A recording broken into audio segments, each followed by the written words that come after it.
Thank you, Rashad. And with more than 1 million absentee ballots requested for the spring election, 100,000 of those ballots were not returned in time. News 9's Victoria Saha takes a look at what this means.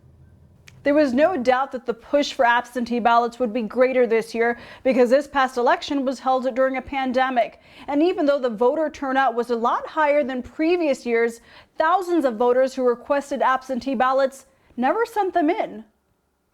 Results are in. Election officials say 34% of voting age Wisconsinites made sure to vote, all in the middle of a global pandemic. The directives coming down in regards to a signature being required and then not being required, that caused some confusion, and we tried to make those corrections and provide information as quickly as we could.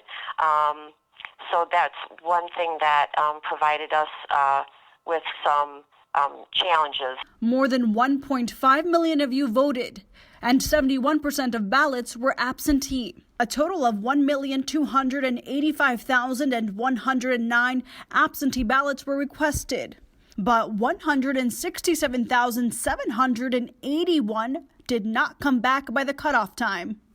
If they ended up getting sent a second ballot, maybe the first one didn't get canceled out of the system.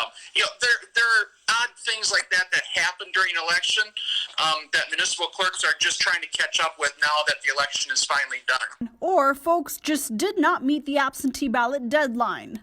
We're still canvassing, but those ballots would not be counted, and they weren't counted at the municipality level. If they didn't have the postmark of April 7th, which was the guidance from the Supreme Court, well, it wasn't the guidance, it was what the Supreme Court ordered, those ballots did not get counted.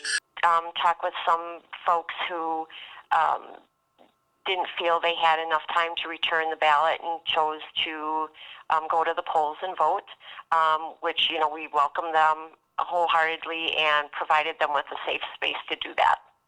Now, clerks tell me that the voter turnout was a lot higher for this election, and they're still canvassing the final voting results, which will take time, but they believe the gap between the absentee ballots that were sent out versus the ones that were sent back in will shorten up. In Weston, Victoria Saha, News 9 WAOW.